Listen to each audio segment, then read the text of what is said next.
ले आएंगे। अभी ये 3 मई की कहाँ से बाउंड में दे देते हैं उसको, जो मैं लेता चला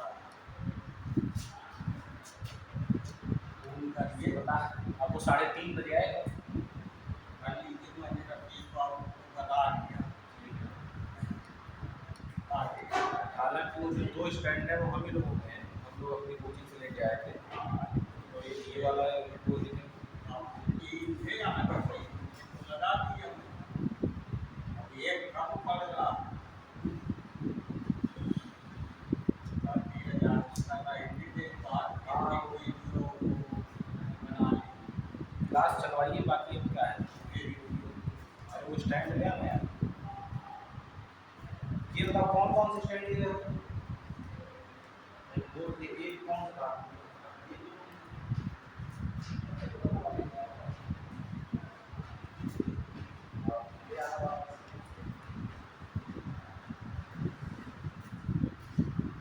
कोई ऐसा थे जिसकी पहली दूसरी क्लास सब पुराने हैं ना, कोई नया है? सब पुराने हैं। तो क्या क्या पढ़ चुके हो ये फिजिक्स में?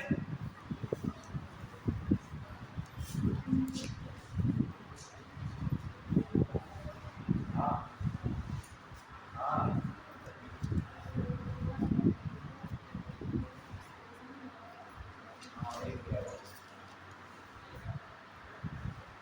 क्या क्या पढ़ चुके हैं आप लोग? और कितनी क्लासें की हैं फिजिक्स की तुमने? 3? एक, यानी कि पहली। फिर उसके बाद उसकी तरफ का देख रहे हो, और उसके बाद बीच में कहाँ थे? कहे का पेपर देने गए? क्या कर रहे हो इस समय? पॉलिटेक्निक। 12th पास किया है किसी ईयर में?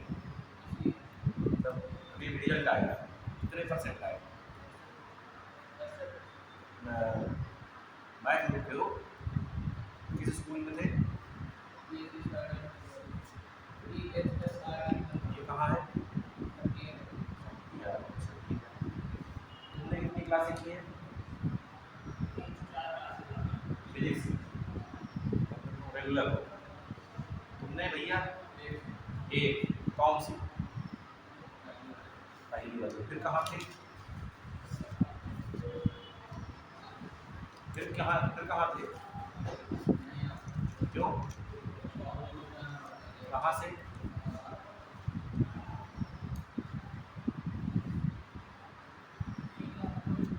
एक।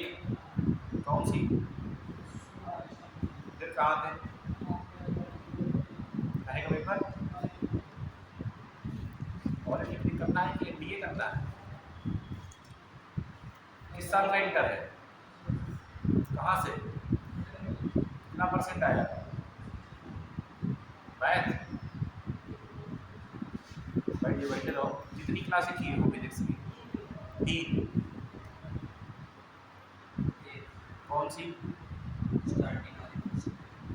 फिर कहाँ थे? अरे यार तुम पॉलिटेक्निक वाले हो, पॉलिटेक्निक करना है, क्या करना है? लग तो नहीं रहा। हलवा एग्जाम है क्या? बिल्कुल हवा में निकल जाएगा। पॉलिटेक्निक कर लेंगे, बीएससी कर लेंगे, बीए कर लेंगे, एनडीए कर लेंगे। तुम बताओ। 3। तुम लोग? मतलब जो अभी लास्ट क्लास चली थी वो तुमने? 3। 3 वाले बताएं क्या क्या पढ़ चुके हैं? हाँ, एक एक लोग बता दो। तुमने 3 क्लासें की हैं? तीनों में पढ़ाई है? सही कह रहा है ये चौथी क्लास में कराया होगा। बीमा और सिलेबस मालूम है आप लोगों को एनडीए का? एनडीए का सिलेबस मालूम है? क्यों? एनडीए का सिलेबस मालूम है? तैयारी कर रहे हो एनडीए की? सिलेबस मालूम है? बताओ। अरे एनडीए का सिलेबस बताओ, फिजिक्स का ना बताओ। मैथ, इंग्लिश, फिजिक्स, मैथ का एक पेपर होता है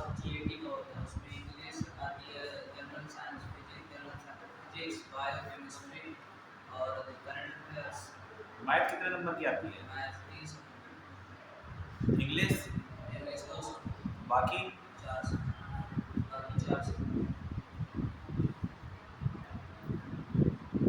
तुम्हें मालूम है, सिलेबस मालूम है? कैसी तैयारी कर रहे हो जी? तैयारी कर रहे हो कि मजाक कर रहे हो? तो सिलेबस ही नहीं मालूम है। और कितने लोगों को सिलेबस नहीं मालूम? मालूम है क्या क्या है बताओ?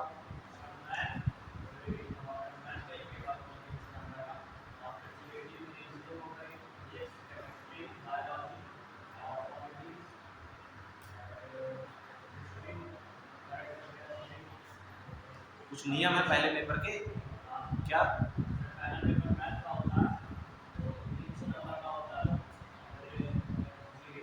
नहीं, पहले पेपर को लेकर कुछ खास नियम है क्या है? मैथ क्या है? पहले पास होना जरूरी है। सबसे पहले कॉपी किसकी चेक होती है? मैथ की। मैथ देख ले तो आगे कॉपी नहीं चेक होगी। ठीक है, अब रही बात फिजिक्स की। फिजिक्स में कुल कितने चैप्टर है? 11 में कितने चैप्टर थे फिजिक्स में? बहुत पुरानी बात नहीं पूछ रहा हूँ यार, अभी 1 साल पुरानी है। 12 में कितने थे? 12 में कितने चैप्टर है फिजिक्स में? पेपर दिया है कि नहीं दिया? क्यों, कितने चैप्टर है? 30। मित्तल की बात बता रहे हो?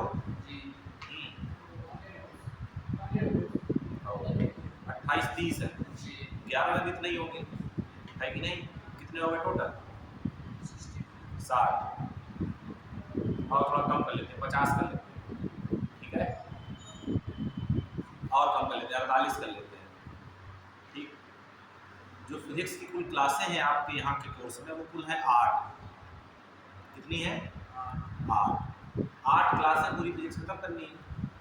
ठीक है, 8 में से कितनी निकल गई? 4। 8 में से कितनी निकल गई? 4। कितने चैप्टर पढ़े तुमने? 2। अब ये बताओ बाकी के 4 दिन में 48 चैप्टर मैं कैसे कराऊंगा?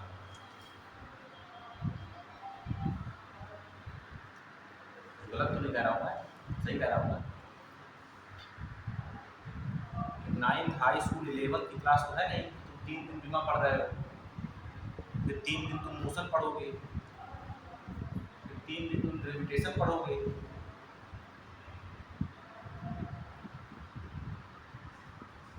अब ये रायता कैसे समझेगा ये बताओ केवल?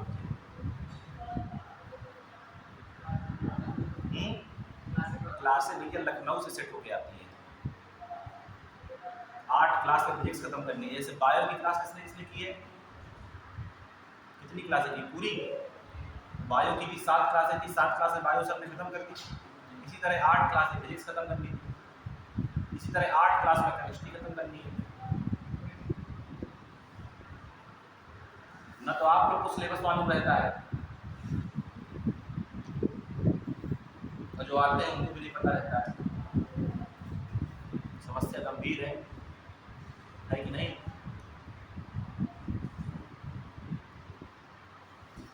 ठीक है, कितने क्वेश्चन आते हैं फिजिक्स से एनडीए में? ऑलमोस्ट 20 से 25। अगर ज़्यादा उसको पसंद है तो 25 दे देगा, कम पसंद है तो 20 दे देगा। 20 से कम नहीं। एक क्वेश्चन कितने नंबर का? 4। मतलब 100 का खेल किसके पास है? केवल फिजिक्स के पास। बाकी का वेटेज कम है। केमिस्ट्री बायो का वेटेज क्या है? कम है। मेन कौन है? साइंस में। ठीक है, चलिए प्रयास करते हैं, जो इम्पोर्टेंट चीज़ें उनको कवर करते हैं, कोशिश करेंगे कुछ एक्स्ट्रा क्लासें अगर मिलती हैं तो जो रायता फैला हो उसको समेटा जाएगा। ठीक है, चलिए मैं शुरू कर रहा हूँ ऑप्टिक्स। जो टॉपिक ज़्यादा पूछे जाते हैं उनको पहले पढ़ेंगे। क्लियर है? जैसे ऑप्टिक्स से पढ़ लेंगे, और क्या पढ़ेंगे? इलेक्ट्रिसिटी पढ़ लेंगे। क्लियर है? यहाँ से क्वेश्चन क्या होते हैं? ज़्यादा 4-4, 5-5 क्वेश्चन आ जाते हैं। ठीक है, डायमेंशन से एक क्वेश्चन आएगा। ठीक है, मोशन से 2 क्वेश्चन आते हैं। क्लियर है? मालूम होना चाहिए आप लोगों को सब कि किस चैप्टर का वेटेज कितना है। क्लियर है? क्योंकि सीधी सीधी बात समझो, अगर एनसीईआरटी के हिसाब से डिवाइड करें तो एनसीईआरटी में 11th में 14 चैप्टर 14, और 12th में भी कितना है 14, तो 14 कितने में 28 चैप्टर्स हैं और 25 क्वेश्चन है मैक्सिमम। यानी कि कोई चैप्टर ऐसा भी है जहाँ से एक क्वेश्चन नहीं है। लॉजिक लगाइए, क्वेश्चन कितने हैं 25, चैप्टर कितने हैं 28। यानी कि कुछ चैप्टर ऐसे भी हैं जहाँ से कोई क्वेश्चन नहीं आना, कुछ चैप्टर ऐसे हैं जहाँ से 3 क्वेश्चन आ जाने हैं। समझ रहे हैं? तो ये चीज़ आपको समझनी पड़ेगी कि किस चैप्टर को कितना वेटेज देना है, किसको कैसे पढ़ना है। कोई बुक खरीदी तो तुम लोग सिलेबस ही क्या खरीदी? हाँ, बुक खरीदी कोई एनडीए, क्यों? इंटर तुम्हारा किस ईयर का है? इस साल का है। किस स्कूल से? तुम्हारे स्कूल का है क्या? तुम्हारे कितने परसेंट है? 79। मैथ में कितने हैं? फिजिक्स में 81, केमिस्ट्री में, इंग्लिश में, हिंदी में, इंग्लिश में आ गए मुझे। चलिए शुरू करते हैं। देखिए ऑप्टिक्स में आप लोग को बेसिकली क्या क्या पढ़ना है वो समझ लीजिए। सबसे पहले इंग्लिश वाले हैं कि हिंदी वाले हैं? सब हिंदी वाले हैं, कोई ऐसा जो इंग्लिश वाला हो? सबसे पहले पढ़ना है परावर्तन, ठीक, फिर पढ़ना है अपवर्तन, ठीक, फिर क्या आएगा? फिर आएगा प्रिज्म, ठीक। प्रिज्म में क्या क्या मिलता है? प्रिज्म में मिलता है विक्षेपण, ठीक है। प्रिज्म में और क्या मिलता है? क्या मिलता है? प्रिज्म का अपवर्तनांक हो गया, सूत्र हो गया। बेसिकली प्रिज्म में 2 चीजें होती हैं, एक तो होता है अपवर्तन और एक होता है विक्षेपण। विक्षेपण को बोलते हैं डिस्पर्जन, ठीक है। डिस्पर्जन क्या है? जब श्वेत प्रकाश लाइट रिंग से गुजरती है तो 7 भाग में बट जाती है। कौन से 7 भाग? हाँ, इसको क्या बोलते हैं? विक्षेपण। क्या बोलते हैं? विक्षेपण, डिस्पर्जन। डिस्पर्ज माने होता है फैलना। एक इकलौती लाइट आ रही थी, प्रिज्म में पड़ी, अंदर क्या होगी? 7 भागों में फैल गई। ये है। फिर आपको पढ़नी है, क्या आपको पढ़ना है? प्रकीर्णन, यानी कि स्कैटरिंग, ठीक, ये है। और फिर आपको पढ़ना है प्रकाशिक यंत्र,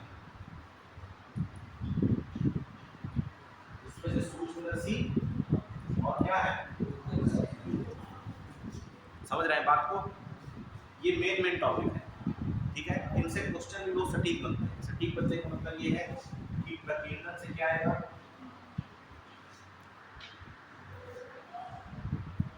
आकाश नीला क्यों दिखाई देता है? ये सीधे सीधे क्वेश्चन है, 4 ऑप्शन देगा, उसमें से जो सही ऑप्शन है वो क्या है? प्रकीर्णन। क्लियर है? खतरे का निशान लाल क्यों होता है? क्योंकि लाल रंग का प्रकीर्णन क्या होता है? सबसे कम। डायरेक्ट क्वेश्चन पकड़िए, ठीक है। कहानी नहीं पढ़नी, कहानी पढ़ने थोड़ा ना आए हैं, समझ रहे हैं कि नहीं? कहानी 9th 10th 11th 12th की है। क्वेश्चन पकड़िए, क्वेश्चन कहाँ से आ सकता है? क्लियर है? दूसरा, सूर्योदय व सूर्यास्त के समय सूर्य का ऐसा दिखाई देना, लाल दिखाई देना। इन दोनों का कारण क्या है? सेम। लाल रंग का प्रकीर्णन सबसे कम। जब प्रकीर्णन सबसे कम होगा, माने कि सबसे कम फैलेगा, तो कहां तक जाएगा? दूर तक जाएगा। क्लियर है? और बताइए, ठीक, क्या है? एक इसके और भी कई एग्जाम्पल हैं। जैसे सुना होगा कि आपने कि अगर कोई एस्ट्रोनॉट जानते हैं, अंतरिक्ष यात्री होते हैं, वो जब स्पेस में जाते हैं तो वहां से जब किसको देखते हैं? वायुमंडल को देखते हैं, तो काला दिखाई देता है। क्या दिखाई देता है? ठीक है। स्पेस में क्या होता है? वैक्यूम होता है। क्या होता है? वैक्यूम। वैक्यूम का मतलब कोई भी कण नहीं है। जब कोई कण नहीं है भाई, प्रकाश का किरण कब होगा? जब प्रकाश आता है, छोटे छोटे कणों से क्या करता है, टकराता है, तो कई भागों में क्या हो जाता है, कई दिशाओं में क्या हो जाता है, फैल जाता है। अब अगर कोई कण ही ना हो तो टकराएगा किससे? जब टकराएगा नहीं तो प्रकीर्णन होगा नहीं, जब प्रकीर्णन होगा नहीं तो कुछ दिखाई देगा नहीं। जहाँ कुछ ना दिखाई दे वहाँ क्या दिखाई देता है? ब्लैक। क्या दिखाई देता है? समझ रहे हैं कि नहीं? काला कोई रंग नहीं है। काला क्या है? जहाँ कोई रंग नहीं है, जहाँ लाइट नहीं है, तो क्या है? जैसे कमरे की लाइट बंद कर दीजिए रात में, क्या दिखाई देता है सर? काला। काले रंग की लाइट कौन जला रहे हैं? समझ रहे हैं कि नहीं? लेकिन लाइट जहाँ नहीं है वही क्या है? ब्लैक। समझ रहे हैं? चलिए, तो ये बेसिकली क्या है? अच्छा, सूक्ष्मदर्शी दूरदर्शी क्वेश्चन इस तरह बनेंगे कि सूक्ष्मदर्शी में दो तरह के होते हैं, सरल सूक्ष्मदर्शी और संयुक्त सूक्ष्मदर्शी। सरल सूक्ष्मदर्शी में कितने लेंस लगते हैं, कौन से लगते हैं? एक लेंस लगता है। कौन सा लेंस लगता है? उत्तल लेंस। संयुक्त सूक्ष्मदर्शी में कितने? दो लेंस, दोनों उत्तल, एक अभिदृश्यक, एक नेत्रिका। क्लियर है? तो इन सबको मैं पढ़ाऊंगा। ये ब्रीफली है कि हम लोग को ऑप्टिक्स में इतनी चीजें कवर करनी है: परावर्तन, अपवर्तन, प्रिज्म, प्रकीर्णन और प्रकाशित। क्लियर है? चलो शुरू करते हैं।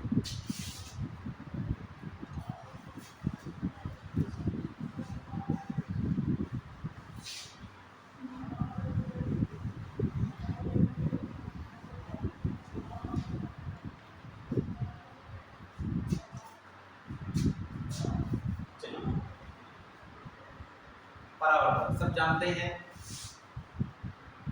कि जब प्रकाश किसी माध्यम से आए और उसी माध्यम में क्या हो जाए, लौट जाए, तो इस घटना को क्या बोलते हैं? प्रकाश का परावर्तन। जिस माध्यम से लाइट आए उसी माध्यम में लौट जाए, क्या बोलते हैं? प्रकाश का परावर्तन। अगर उसी माध्यम में लौटाना है तो लौटाने के लिए शर्त क्या है कि लाइट दूसरी तरफ ना जाए। तो दूसरी तरफ लाइट को जाने से रोकने के लिए, ऐसे तो है नहीं तुम कह दोगे ना जाना तो ना जाएगी, कुछ ना कुछ व्यवस्था करनी पड़ेगी। तो व्यवस्था करने को बोलते हैं पॉलिश करना। क्या बोलते हैं? पॉलिश करना। जिधर आपको लाइट रोकनी है उधर क्या कर दीजिए आप? पॉलिश। क्या कर दीजिए? पॉलिश कर दीजिए। अब लाइट इधर नहीं जा सकती। इस पॉलिश का काम है प्रकाश को दूसरी तरफ ले जाने देना। जितनी अच्छी आप पॉलिश करेंगे उतनी अच्छी लाइट को क्या करेगी? रोकेगी। और जितनी ज़्यादा लाइट यहाँ आने से रुकेगी उतनी ज़्यादा वापस क्या होगी? लाइट लौटेगी। तो परावर्तन की जो मात्रा है वो किस पर निर्भर कर रही है? पॉलिश। बात आती है सबसे अच्छा परावर्तन कौन होता है? सबसे अच्छा परावर्तन मालूम है किसी को? चांदी। क्या होती है? चांदी। 96% लाइट को क्या कर देती है? लौटा देती है। इससे अधिकतम नहीं ढूंढ पाएगा। यह है 96% को ये क्या कर देती है? लौटा देती है। क्लियर है बात? फिर आपने अपवर्तन के नियम पढ़े होंगे, याद है कि आपतन कोण बराबर परावर्तन कोण। आपतन कोण और परावर्तन कोण बराबर है। ध्यान देने वाली बात केवल ये है कि आपतन कोण हो चाहे कौन सा कोण हो, परावर्तन कोण, दोनों का मापन हमेशा कहाँ से करते हैं? अभिलंब से। कहाँ से करते हैं? अभिलंब से। ये है आपका अभिलंब। कोण हमेशा कहाँ से नापा जाएगा? अभिलंब से। जैसे मान लीजिए कि आपको कोई इस तरह चित्र दे,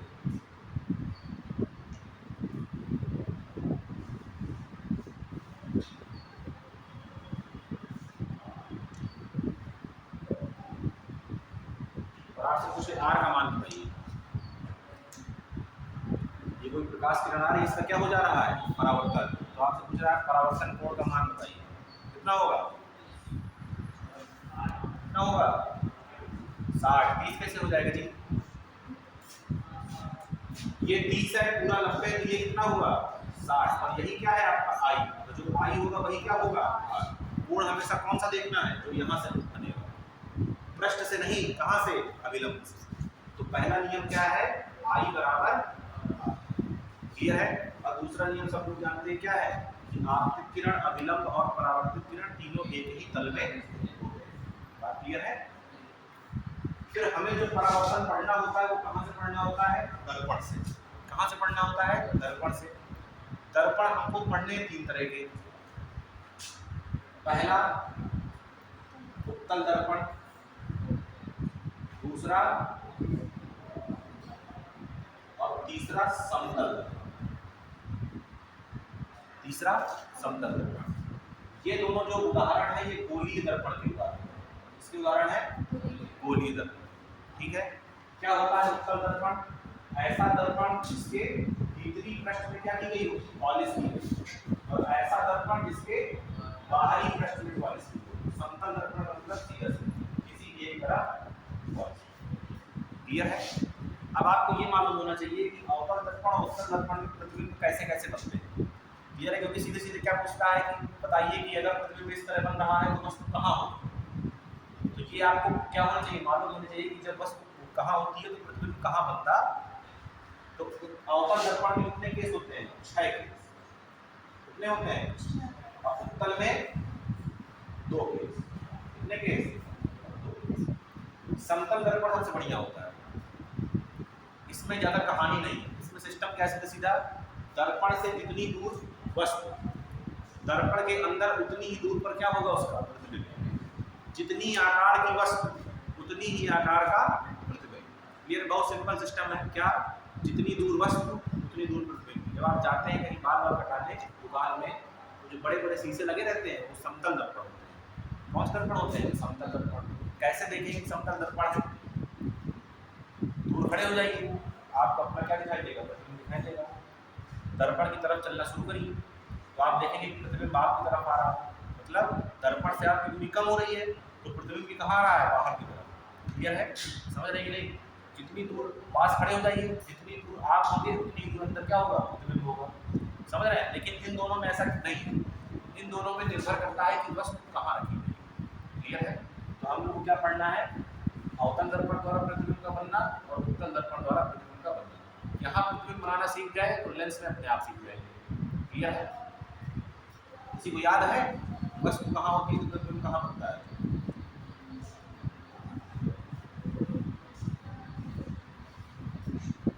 याद है किसी को?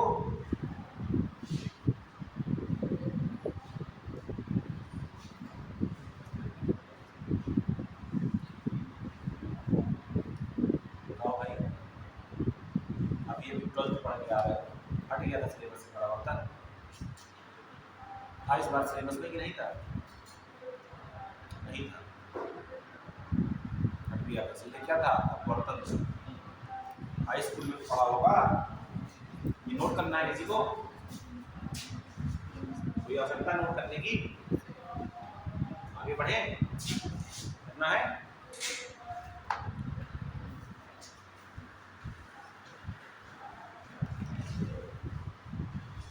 एक किताब खरीद लीजिए, अरिहंत प्रकाशन की आती है पाथफाइंडर।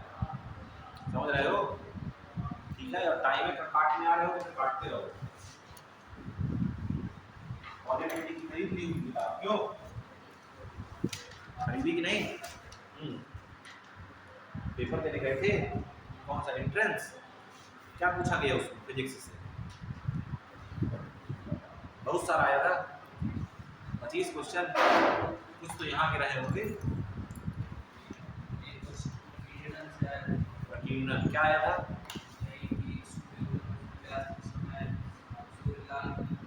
क्या लिखा ऑप्शन? केवल प्रकीर्णन पता क्या ऑप्शन में?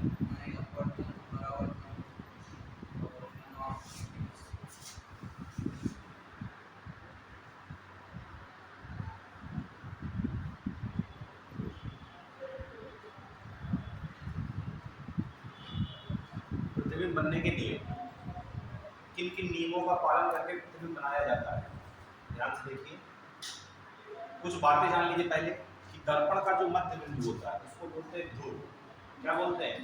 ध्रुव।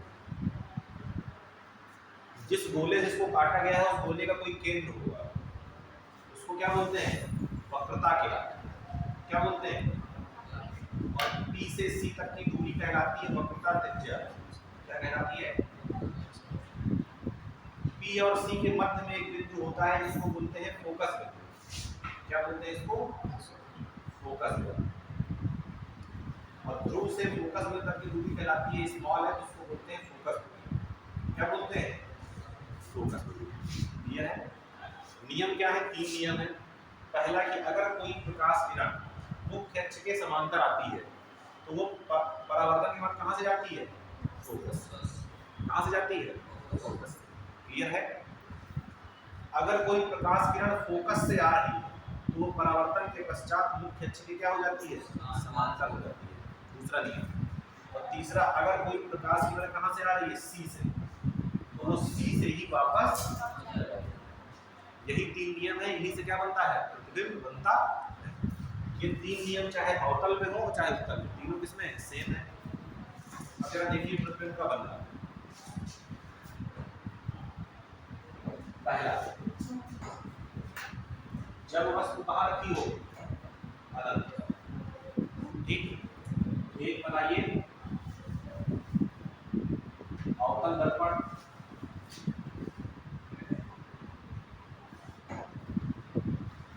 ये हो गई इसकी मुख्य अक्ष, ये हो गया ध्रुव, ये हो गया फोकस, और ये हो गया प्रकाश। जब वस्तु अनंत पर रखी होती है तो कैसी प्रकाश किरणें आती हैं, अनंत से समांतर। अनंत से हमेशा कैसी किरणें आती हैं, समांतर। प्रतिबिंब बनाने के लिए न्यूनतम आपको 2 किरणों की आवश्यकता होती है। कितनी किरणों की? जितनी ज्यादा किरणें होंगी उतनी अच्छी प्रतिबिंब बनेगी, लेकिन हमको अच्छी नहीं बनानी है, हमको बनानी बनाए, तो कम से कम कितनी चाहिए, 2। हम कितनी लेंगे, अनंत से कैसी प्रकाश किरणें आएंगी, मुख्य अक्ष के समांतर। एक मान लीजिए ये आ गई, एक ये आ गई। जब ये किरणें परावर्तन के पश्चात मिलेंगी तब क्या बनेगा, प्रतिबिंब। इसका परावर्तन कराओ तो परावर्तन क्या कहता है, पहला नियम, समांतर आएगी तो कहां से जाएगी, फोकस। ये वाली भी समांतर है तो ये भी कहां से जाएगी, फोकस। जहां दोनों मिलेगी वहां क्या बनेगा, तो पहले केस में प्रतिबिंब कहां बना, फोकस। फिर आपको ये जानना होता है क्या प्रतिबिंब वास्तविक है या आभासी। तो जब प्रकाश किरणें सही सही मिल जाए तो क्या है, वास्तविक मिल रही है कि नहीं। और जब भी वास्तविक प्रतिबिंब बनता है तो हमेशा क्या होता है, वो उल्टा। कैसा होता है। और चौथे नंबर में आपको बताना होता है उसका आकार क्या है। तो क्योंकि ये बिंदु पर बन रहा है इसलिए इसका आकार क्या है, बिंदु आकार। क्या है इसका आकार, बिंदु आकार। दूसरा केस, अब देखो जरा ध्यान, इसको याद नहीं किया जाता है, याद कभी नहीं हो सकता है, इसको केवल समझा जाता है। इसका पैटर्न है, क्या है इसका पैटर्न, तरीका है। आप याद नहीं कर सकते, कितने याद करेंगे, 6 यहाँ याद करेंगे, 2 याद करेंगे किसमें, अवतल में, फिर 6 याद करेंगे अवतल लेंस में, 2 याद करेंगे उत्तल लेंस में, संभव नहीं है। क्या याद करना पड़ेगा, तरीका। तरीका ये कहता है कि जैसे जैसे वस्तु दाहिनी तरफ आएगी वैसे वैसे प्रतिबिंब बाईं तरफ जाएगा। जैसे जैसे वस्तु कहाँ आएगी, दाईं तरफ, वैसे वैसे प्रतिबिंब कहाँ जाएगा, बाईं तरफ, और प्रतिबिंब का आकार लगातार बढ़ता चला जाएगा। अभी आपने कहाँ रखा था, अनंत पर, यानी कि सी से बहुत दूर। अब कहाँ रख दीजिए, सी के पीछे। कहाँ रख दीजिए, सी के पीछे। फिर कहाँ रखेंगे, सी पर। फिर कहाँ रखेंगे, सी और एफ के बीच में। फिर कहाँ रखेंगे, एफ पर। फिर कहाँ रखेंगे, एफ और टी के। देखिए लगातार वस्तु कहाँ आती जा रही है, आगे की तरफ। आगे की तरफ मतलब दाहिनी तरफ, और प्रतिबिंब लगातार कहाँ जाएगा, बाईं तरफ, और उसका आकार भी धीरे धीरे बढ़ता चला जाएगा। कैसे, कहाँ हो, सी के पीछे। वस्तु कहाँ हो, सी के पीछे। तो ये बना लीजिए आप अपना क्या, दर्पण। नोट करते चलिए, अगर किसी को नोट करना है साथ में, टाइम नहीं है समझा करो आप, ठीक है ना। ये क्या हो गई आपकी वस्तु, ऊपर तीर होने का मतलब ये है कि इसका ऊपर है, पैर कहाँ है, नीचे। क्लियर है। 2 किरणें कम से कम चाहिए तभी क्या बनेगा, प्रतिबिंब।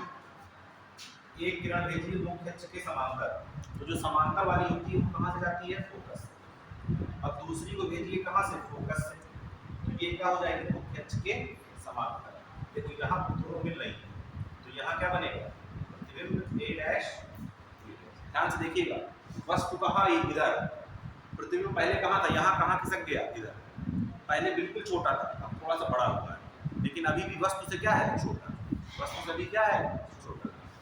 नंबर 1 कहाँ बन रहा है, सी व एफ के बीच। नंबर दूसरा सही सही है, सही सही बन रहा है जी। जब भी वास्तविक तो उल्टा देख भी सकते हैं आप। ये कहाँ गया, नीचे। देखो यहाँ ए ऊपर है, यहाँ ए कहाँ है, नीचे। और नंबर 4 ऐसा है, वस्तु से छोटा। ठीक, क्लियर है। आगे देखो, अब और वस्तु को कहाँ ले जाएंगे, और दाईं तरफ।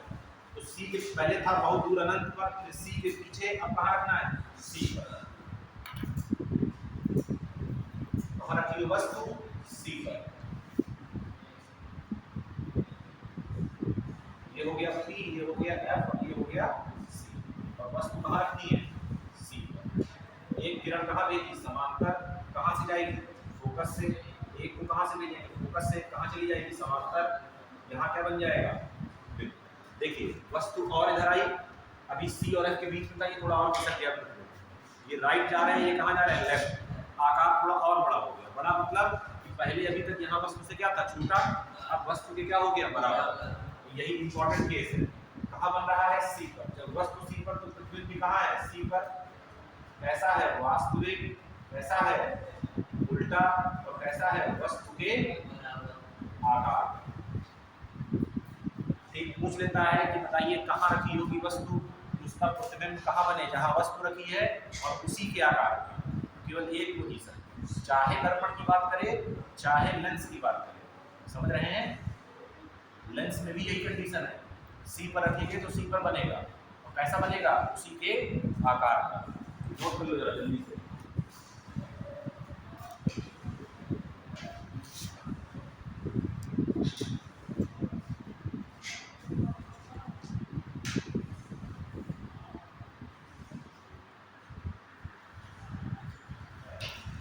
अब इसके बाद की कहानी क्या होगी? वस्तु जाएगी सी और एफ के बीच में। कहाँ जाएगी? सी और एफ के बीच में। तो प्रतिबिंब जो अभी सी में था वो कहाँ चला जाएगा? सी के पीछे। समझ रहे हैं? पैटर्न है, याद नहीं करना है, केवल समझ लेना है। ठीक है? वस्तु जाती जा रही है आगे, जा रहा है।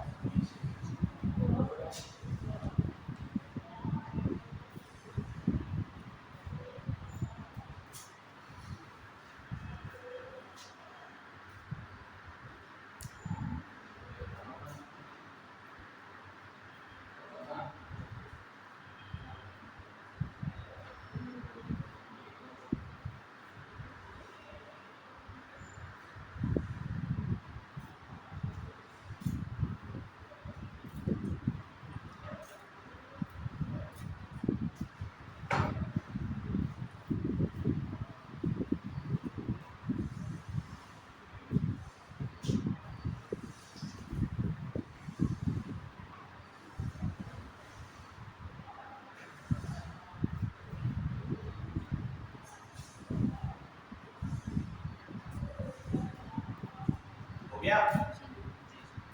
चलिए आगे बढ़िए।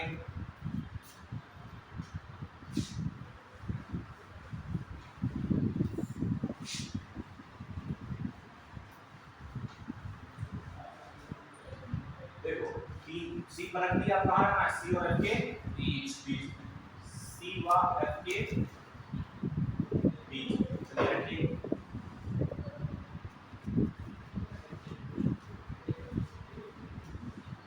यहाँ P हो गया, यहाँ F हो गया और यहाँ C हो गया। सही है? चलो रखो। C और F के बीच में रखने का मतलब ये नहीं होता कि किसी नाप के बीच में रख दो, कहीं रख दो बीच में। क्लियर है? हर बार कंडीशन वही आएगी। एक किरण समांतर कहाँ से जाएगी? फोकस से। दूसरी फोकस से क्या हो जाएगी? समांतर। थोड़ा बदला है। रे ऑप्टिक्स पढ़ रहे हैं तो क्या पढ़ रहे हैं? Ray optics. हर काम यहाँ नाप किया जाता है, इससे स्केल से। क्या नापते हैं? P से जितनी दूरी पर क्या हो? F हो। F से उतनी ही दूरी पर क्या होना चाहिए? C। तुरंत गलत हो जाएगा। समझ रहे हो? चलो रखो। ये रही तुमने वस्तु AB। एक किरण समांतर कहाँ से जाएगी? फोकस। एक कहाँ से जानी है? फोकस से। क्या हो जाएगी? मुख्य अक्ष के समांतर। A डैश और B डैश क्या बन गया? ध्यान से देखिएगा, पैटर्न रखिएगा। वस्तु दाएं, प्रतिबिंब बाएं। आकार लगातार बढ़ता चला जाएगा। पहले बिंदु आकार, फिर वस्तु से छोटा, फिर वस्तु के आकार का, और इस बार देखिए वस्तु से बड़ा। नंबर 1 कहाँ बनेगी? C के पीछे। ऐसी है वास्तविक। ऐसी है नंबर 4 वस्तु से बड़ा। फिर देखिए नंबर 5। अब कहाँ रखना है, एफ। देखिए उसके बाद कहाँ जाएंगे, एफ पर। चलो रखो।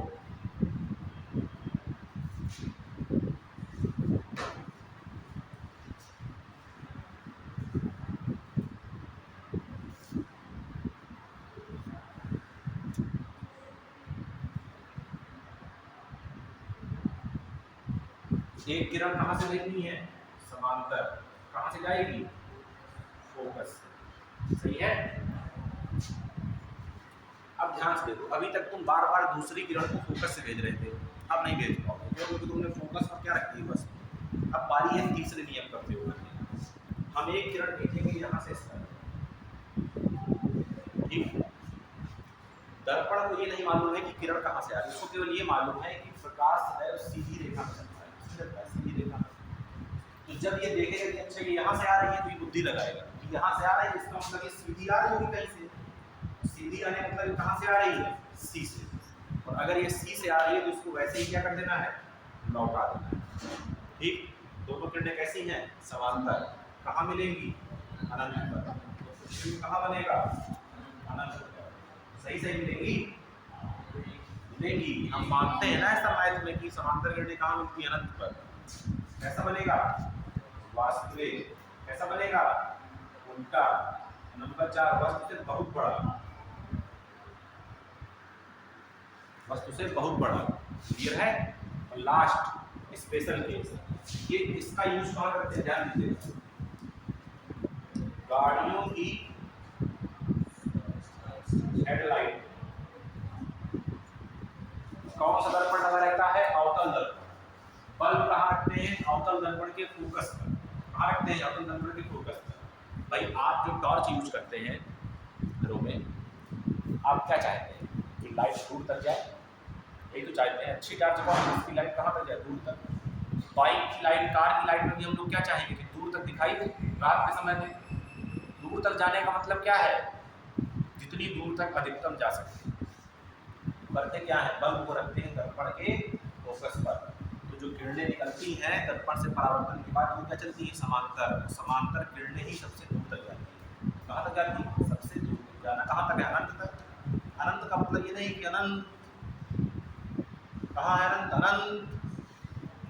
अनंत का मतलब ये है कि तुम 20 सेंटीमीटर वक्रता त्रिज्या का दर्पण लिए हो तो 5-10 मीटर, 20 सेंटीमीटर की तुलना में जो 5-10 मीटर है वो क्या है, अनंत है। क्या है वो, अनंत। अनंत मतलब नहीं कि बस चले जा रहे हैं, चले जा रहे हैं। सही है। कहाँ लगा होता है गाड़ी की हेडलाइट में दर्पण, जो आगे दिखता है वो कहाँ लगा रहता है, जो दिखाई देता है आगे।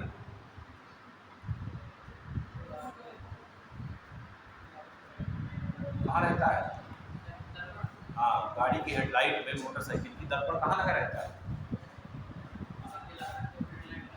आगे लगा रहता है। दर्पण लगा हो तो उसके पीछे पॉलिश ना होती तो उसको दिखाई कैसे देता उस पार्ट का। कहाँ लगा होता है दर्पण, लगा भी होता है कि नहीं लगा होता, लगा होता है। कहाँ लगेगा उसका, लाइट के जस्ट ऊपर लग जाएगा। काय हद की हो यार। ये है दर्पण, ये है बल्ब, और ये बाहर से कांच से क्या है, ढका हुआ है। आपको कौन सा हिस्सा दिखता है, ये वाला हिस्सा। जब बल्ब जलता है तो चारों दिशाओं में लाइट निकलेगी उससे। तो ये बल्ब को कहाँ रखते हैं, इसके फोकस पर। तो जब यहाँ से लाइट ऐसे पड़ती है इस पर, यहाँ से लाइट ऐसे पड़ती है, फोकस से निकलने वाली लाइट कहाँ चली जाती है, मुख्य अक्ष के समांतर। ये लाइट आपको कहाँ दिखाई देती है, बाहर जाती है। तो गाड़ियों की हेडलाइट, टॉर्च, इन सब में किसका यूज करते हैं, अवतल दर्पण का। कौन से केस का, जब वस्तु कहाँ रखी हुई हो, दर्पण के फोकस पर। क्लियर है। अंतिम केस कहाँ रखते हैं, ई और एफ के बीच में।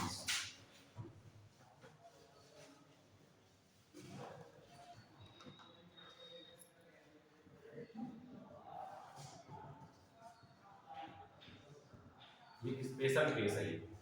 क्यों, क्योंकि हर बार तुम देख रहे हो कि जो प्रतिबिंब है वो वास्तविक बन रहा है और उल्टा बन रहा है। सही है। इस बार दोनों चीजें क्या हो जाएंगी, रिवर्स हो जाएंगी। आपने वस्तु कहाँ रखी, यहाँ। ठीक। एक किरण भेजो कैसी, समांतर। कहाँ से जाएगी? फोकस से। एक किरण भेजो ऐसे, इसको क्या लगेगा, कहाँ से आ रही है? सी से, इसको वापस ऐसे ही भेज देगा। ये दोनों किरणें कैसी हैं? अपसारी किरणें। अपसारी मतलब एक दूसरे से दूर जा रही हैं। जब दो किरणें एक दूसरे से दूर जा रही हो तो कभी ना मिलेंगी, सही है? कहाँ मिलेंगी? पीछे बढ़ाने के। तो इसको बढ़ाइए पीछे और इसको बढ़ाइए पीछे, तो ये यहाँ पर कहीं पर मिलेगी, तो यहाँ क्या बनेगा? प्रतिबिंब। इस बार ए डैश कहाँ है? ऊपर, बी डैश कहाँ है? नीचे। तो प्रतिबिंब कहाँ बना? दर्पण के पीछे। कहाँ बना? दर्पण के। कैसा है? आभासी। सही से नहीं मिल रही, जबरदस्ती मिला रहे हो। और देखो जहां आभासी आया तो कैसा हो गया? सीधा और वस्तु से बड़ा। सही है? ये कौन सा, इसका यूज कहाँ करते हैं हम लोग? घरों में जो शीशे होते हैं छोटे वाले, दाढ़ी बनाने के लिए यूज करते हैं, शेविंग मिरर, तो यही है और यही वाला केस है। भाई तुम क्या चाहोगे? चेहरा तुम्हें जैसे देख रहा हो तो वैसे दिखाई दे कि उल्टा दिखाई दे? ये चला गया ऊपर, सर आ गया नीचे, नाक हो गई ऐसे, नाक हो गई ऐसे। शीशा देखते हो तो आप क्या चाहते हैं? जैसा वैसा दिखाई दे, उससे बड़ा दिखाई दे, ताकि आपको क्या करने में, सेविंग करने में आसानी हो। दोनों कंडीशन कहाँ सेटिस्फाई हो गई है? यहाँ दिख रहा है? पहली बात तो वस्तु से बड़ा, दूसरी बात सीधा। क्लियर है? ये हो गया अवतल दर्पण। बार बार देखते जाइए, केवल आखिरी केस को छोड़कर। वस्तु आगे जाती जा रही है, तो पीछे जाकर जा रहा है और उसका आकार क्या होता जा रहा है? बढ़ता चला जा रहा है। इसको नोट करो, जल्दी आगे बढ़े।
हो गया? आगे बढ़े?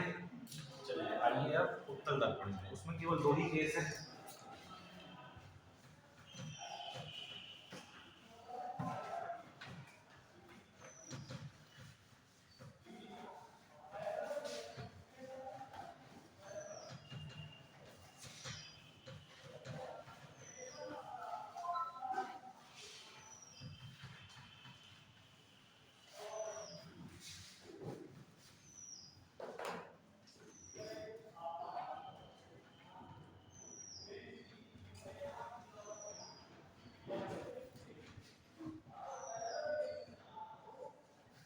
नंबर 1,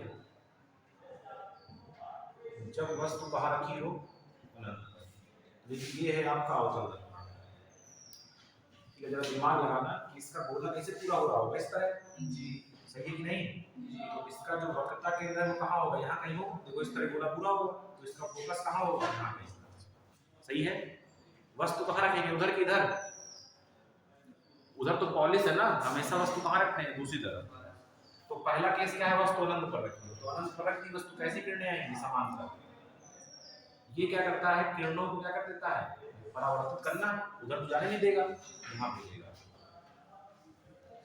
याद करिए नियम क्या कहता था कि जब प्रकाश किरणें मुख्य अक्ष के समांतर आएंगी तो कहाँ से जाएंगी, फोकस जाएंगी, मतलब अवतल, और जाती हुई प्रतीत होंगी, मतलब आभासी केस किसमें है, उत्तल में। तो इसको पीछे दिलाने पर आप क्या पाएंगे कि ये कहाँ मिल रही है, फोकस। तो प्रतिबिंब कहाँ बनेगा, फोकस पर। सही सही मिल रही है क्या, आभासी में जोड़ीदार और बिंदु वाला। इसमें दो केस क्यों है, इसलिए दो केस है क्योंकि सारी कंडीशन तो यहाँ या तो एक बार अनंत अनंत में रख दोगे और एक बार कहाँ रख दोगे, अनंत को छोड़कर कहीं, कहाँ रख दोगे, अनंत को छोड़कर कहीं। हेलो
पहला कहाँ रख देंगे, अनंत पर, और दूसरा अनंत को छोड़कर कहीं।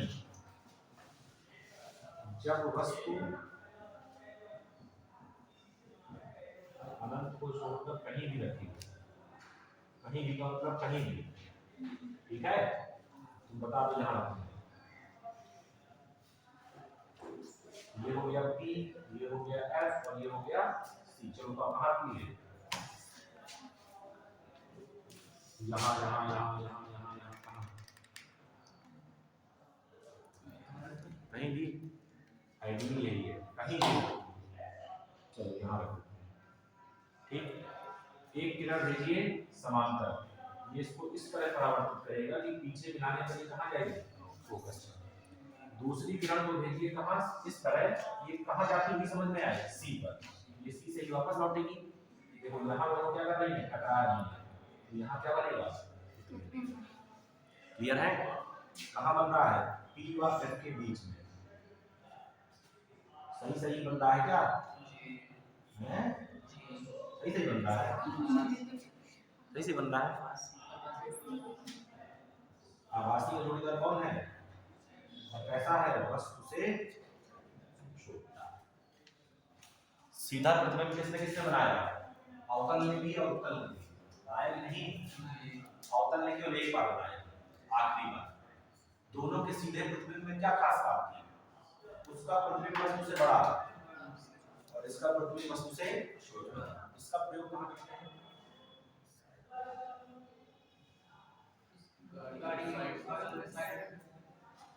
कितने लोग की मोटरसाइकिल है जो चलाते हैं, मोटरसाइकिल जो चलाता है, कोई चला है मोटरसाइकिल में, घर में होगी, स्कूटी होगी, उसके शीशे में देखना, लिखा रहता है, क्या लिखा रहता है, क्या लिखा रहता है,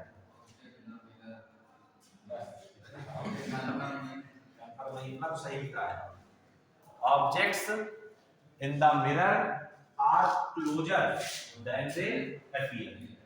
जितनी पास, जितनी दूर को दिख रही है उससे क्या है, नजदीक। क्यों ऐसा हो रहा है, मिरर है इतना सा, देखना है इतना सा, तुमको उस मिरर में वस्तु देखनी है, तुमको इस मिरर में ट्रक को देखना है और बगल से ट्रेन गुजर रही है तो ट्रेन भी देखनी है, हर चीज को देखना है। अब मिरर है इतना सा, कब देख सकते हैं? जब सब कुछ छोटा छोटा देखें। कैसा बन रहा है प्रतिबिंब? बस उसे छोटा, बस उतनी बड़ी सी प्रतिबिंब कितना होगा? छोटा। दूसरी चीज, मान लो कोई मोटरसाइकिल वाला आ रहा है, तो तुम तो उसको सीधा ही देखोगे कि बचरे टायर के ऊपर सर के बल खिसकता चला जा रहा है। ऐसा तो होता नहीं है। कैसे देखते हैं? सीधा देखते हैं ना। तो सीधा भी देखना है, छोटा भी देखना है। इसीलिए क्या लिखा है? जितनी दूर दिख रही है उतनी दूर नहीं है, क्या है? नजदीक है। क्यों? क्योंकि तुम देख रहे हो बस को इतना, वास्तव में बस इतनी थोड़ा ना, वास्तव में तो बस बस की इतनी है ना। तुमको दिखाई दे रही है दूर, लेकिन वो दूर नहीं है, वो कहाँ है?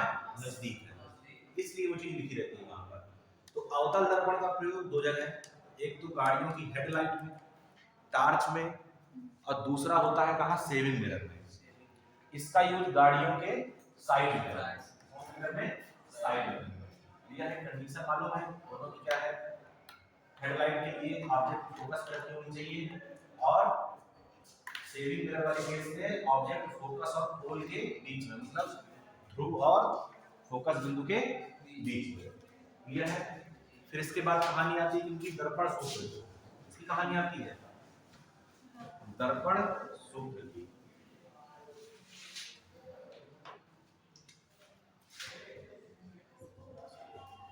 क्या होता है दर्पण सूत्र? 1/f बराबर 1/b प्लस 1/u। f सब लोग जानते हैं क्या है? फोकस दूरी।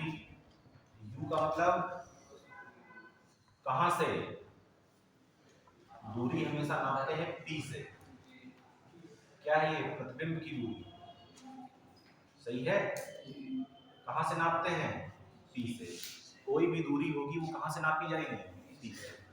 फिर इसमें एक सूत्र का प्रयोग होता है, जिसका रेखीय आवर्धन का, m बराबर -v/u, और एक सूत्र होता है m बराबर i/o।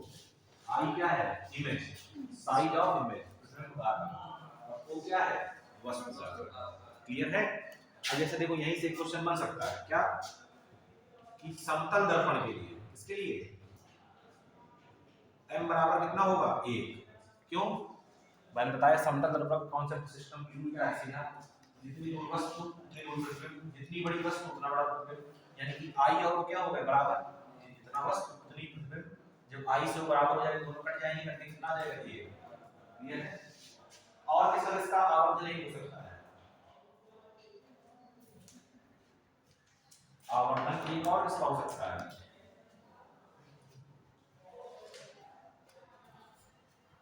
क्या उत्तल दर्पण का आवर्धन कभी ये हो सकता है? बोलो, कैसे हो सकता है?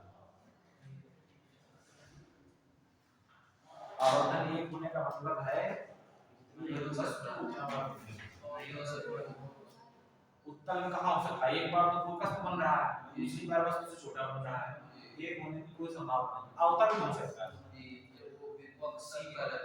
कहाँ रखी? उसी पर। लेकिन दोनों के एक में अंतर है। क्या? अवतल दर्पण में जो एक है वो कौन सा है? जब प्रतिबिंब उल्टा बन रहा है। जब प्रतिबिंब उल्टा बनता है तो आवर्धन ऋणात्मक होता है। कैसा होता है? ऋणात्मक। और जब प्रतिबिंब कैसा बनता है? सीधा, तो आवर्धन कैसा होता है? धनात्मक। m बराबर +1 किसके लिए? समतल दर्पण के लिए। m बराबर -1 किसके लिए? अवतल दर्पण के लिए। क्लियर है? अब इस सूत्र में देखिए सवाल कितने हैं, कैसे दो चीजें दी होंगी, कोई चीज नहीं पूछ लेगा। ठीक है? जब इसको पढ़ लेंगे तो जितने भी इसके क्वेश्चन आए हुए हैं अभी तक एनडीए के पिछले 5-6 सालों में, सब ढूंढ के क्या कर लेंगे? लगा लेंगे। क्लियर है? आगे बढ़िए। अब क्या पढ़ना रहता है? अपवर्तन। क्या पढ़ना रहता है?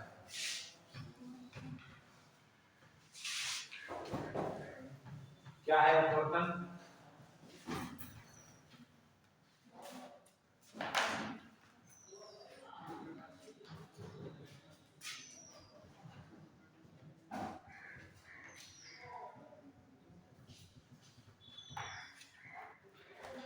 अपवर्तन क्या है?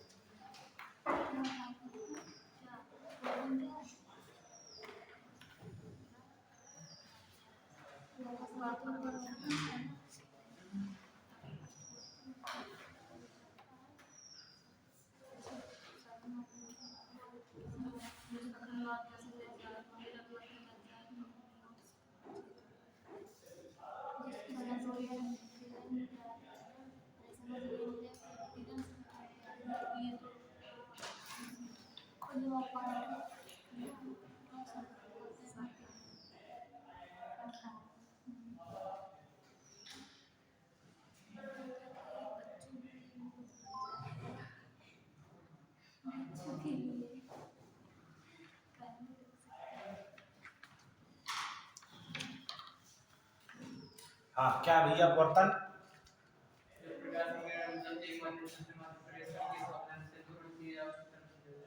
या आपने सीधी सीधी कह दी, बाद में अपने भाग से क्या हो जाती है, विचलित हो जाती है। इस घटना को क्या कहते हैं?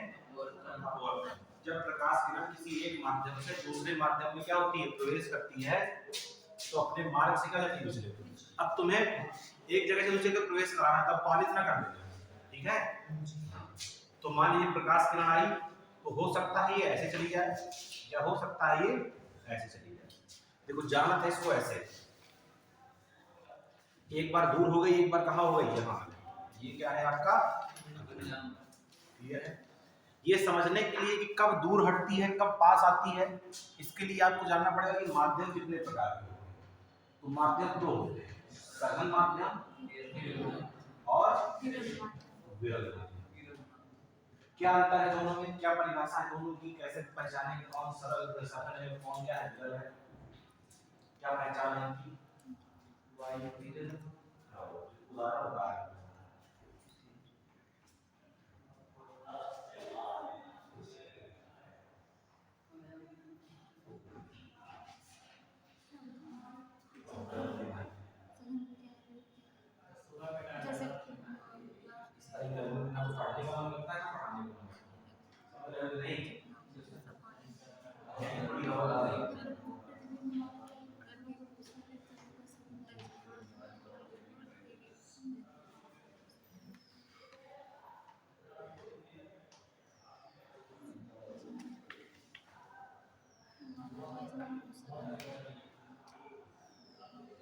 क्या है सघन माध्यम, विरल माध्यम, बताओ तो।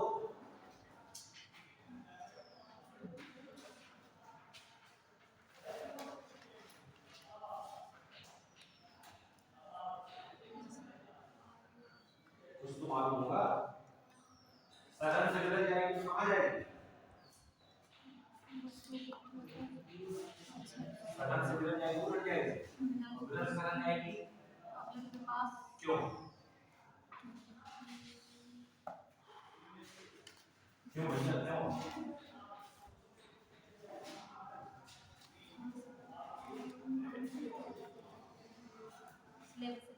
जब बाजार में गाड़ी चलाते हैं तो तेज चलाते हैं धीमे, जब खाली रोड पे चलाते हैं तेज। यही है कहानी।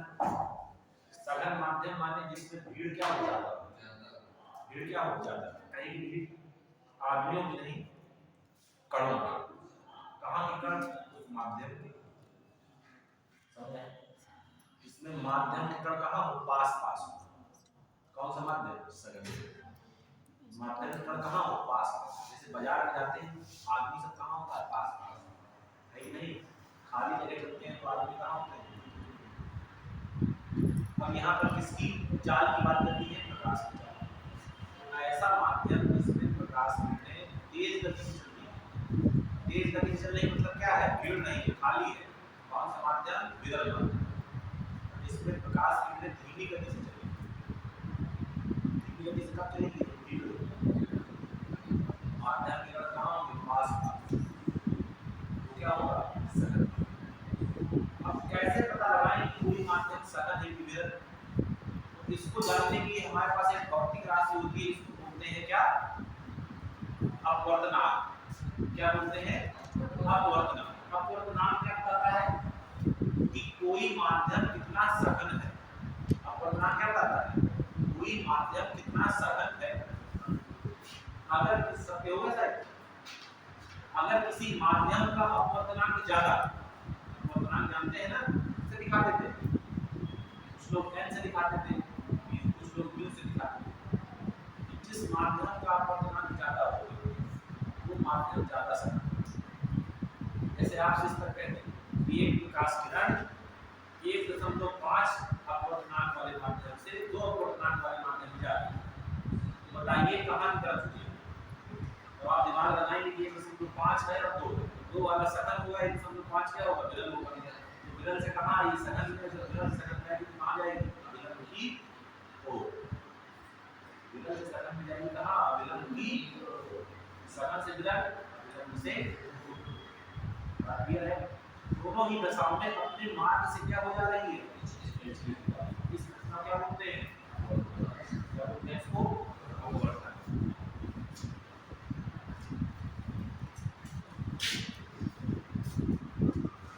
कौन बताता है? अपवर्तनांक। म्यू जितना ज्यादा सघनता उतनी ज्यादा, म्यू जितना कम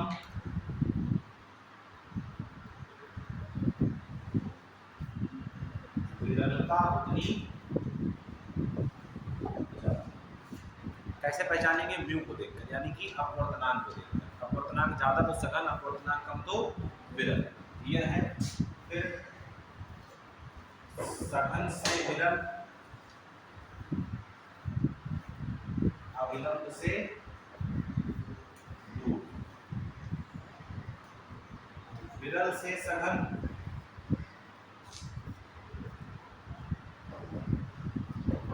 अविलंब की। क्वेश्चन जो यहां से आता है इंपॉर्टेंट, कि अपवर्तन में क्या परिवर्तित होता है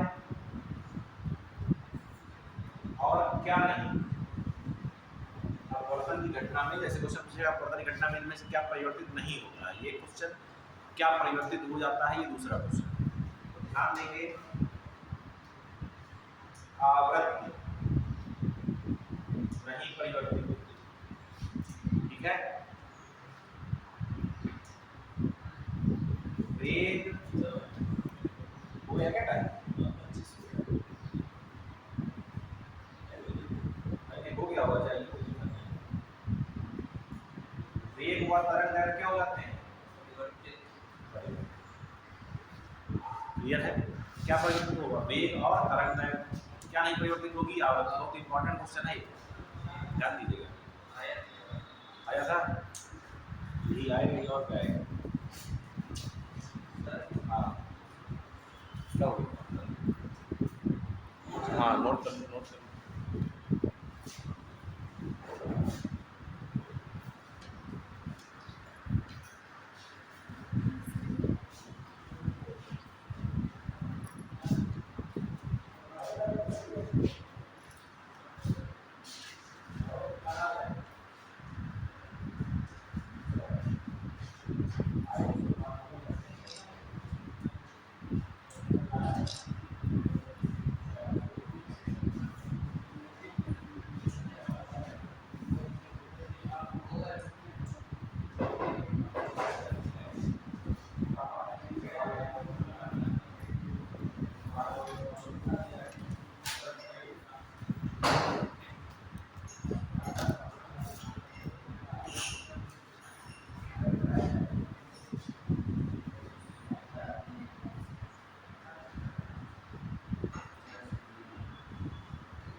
अब देखिए जरा ध्यान से,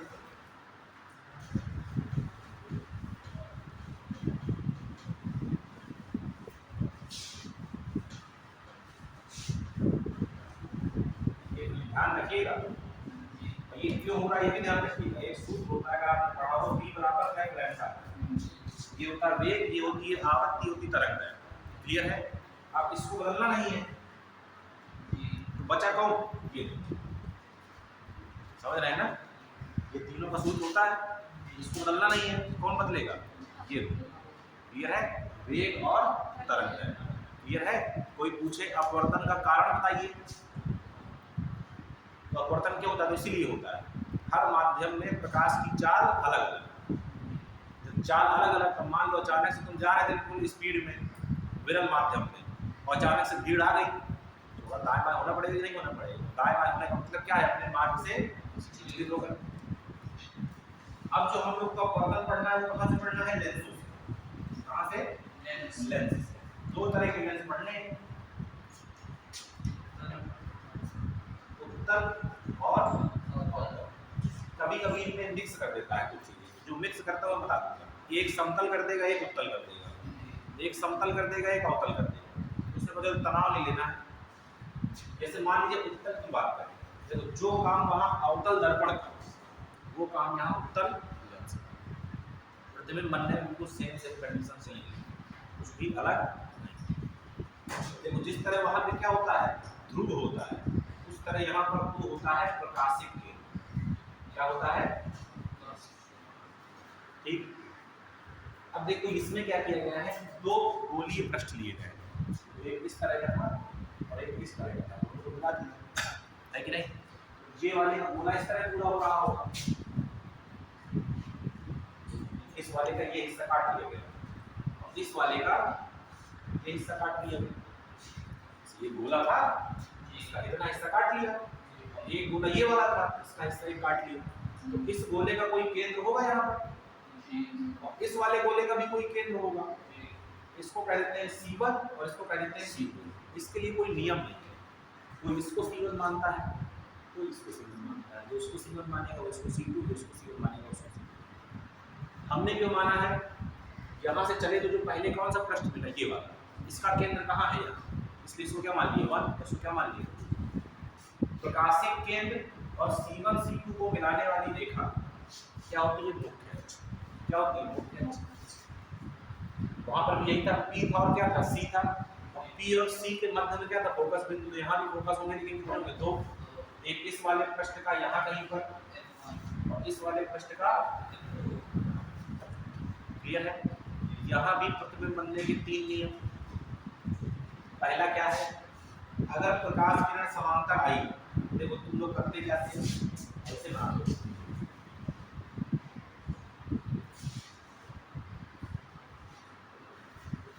बनाते थे कि नहीं?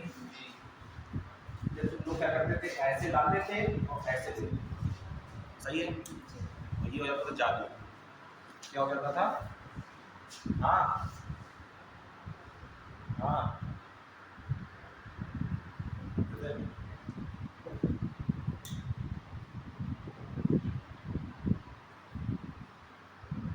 ये तो तुम्हारा होगा। चलिए अब आज का काम चल जाएगा, आ जाइए, काम चल जाएगा। हाँ ठीक, आइए। कौन सा बस? हाँ हाँ,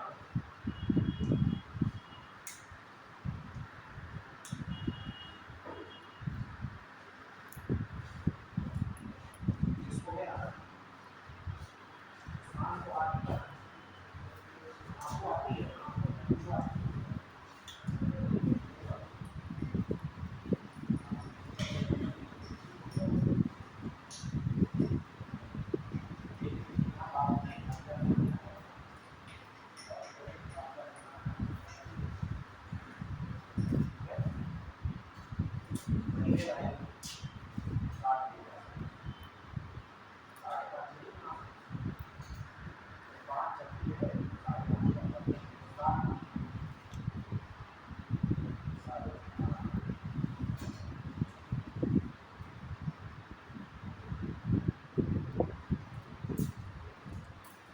है ना? ये करते थे कि नहीं? हाँ, बाहर क्या कर देते थे, क्या कर देते थे, बाहर। इसलिए कर देते थे कि यहाँ से प्रकाश किरण आ रही है वायु से, और लेंस होता है कांच का, और भी किसी का हो सकता है, लेकिन किसी न किसी दूसरे माध्यम, हवा का लेंस तो होगा नहीं। यानी कि जैसे ही प्रकाश किरण इसके अंदर जाएगी तुरंत माध्यम बदलेगा, तो उसको अपने मार्ग से हटना चाहिए था, लेकिन आपने नहीं हटाया, आप उसको यहाँ करके गए, फिर अचानक से जादू हो गया। क्या हो गया? जादू। और ये अपने आप मुड़ गई, फिर मुड़ के यहाँ पहुंची। तो अब ये फिर कांच से कहाँ निकल रही है? वायु। तो इसे फिर बदलना चाहिए था अपना मार्ग, लेकिन आपने नहीं बदलाया। यही करते थे हाई स्कूल में सब लोग, अच्छा दिखाने के लिए पहले लेंस बनाते थे, फिर बीच में या डॉटेड लाइन दिखाते थे, है कि नहीं? बहुत गलत काम करते थे। एक बार इसको कहाँ से मोड़ना है? यहाँ से। फिर कहाँ से मोड़ना है? यहाँ से। तो जब प्रकाश किरण मुख्य अक्ष के समांतर आएगी तो कहाँ से जाएगी? फोकस से। इस वाले के समांतर आएगी तो इस वाले से कहाँ जाएगी? फोकस से। क्लियर है? मान लीजिए कहाँ से आ रही हो? फोकस से। कहाँ से आ रही हो? फोकस से। तो क्या हो जाएगी? मुख्य अक्ष के समांतर। उसमें क्या था काम? जो काम क्या था? सी का। सी का इन द सेंस सी से आती थी तो सीधे चली जाती थी। तो यहाँ पर भी क्या है? जो प्रकाश किरण ओ से आएगी वो बिना विचलित हुए सीधे चली जाएगी। ये इसके 3 नियम। शुरू वाले दोनों वही है, समांतर तो फोकस से, फोकस है तो समांतर, तीसरा ओ से आएगी तो ओ से ही चली जाएगी। क्लियर है? अब इसमें क्या बचा? वही वाले लेंस द्वारा बिंब का बनना, फिर वही कहानी, 6 केस उत्तल में, 2 केस अवतल में। क्लियर है? पैटर्न सेम रहेगा। इस बार उल्टा रहता है सिस्टम। उल्टा क्यों रहता है? क्योंकि इस बार क्या हो रहा है? अपवर्तन हो रहा है। इस बार जैसे जैसे वस्तु इधर आएगी प्रतिबिंब भी आगे बढ़ता चला जाएगा। वस्तु इधर, प्रतिबिंब इधर, और आकार उसका लगातार बढ़ता चला जाएगा। पैटर्न रहता है, कभी याद नहीं करना रहता है। तरीका एक तो याद कर लीजिए बस, इधर चलना है, इधर आगे बढ़ाते जाइए, उसको भी आगे, दर्पण में आगे बढ़ाइए, उसको पीछे बढ़ाइए। क्लियर है? नेक्स्ट देखेंगे।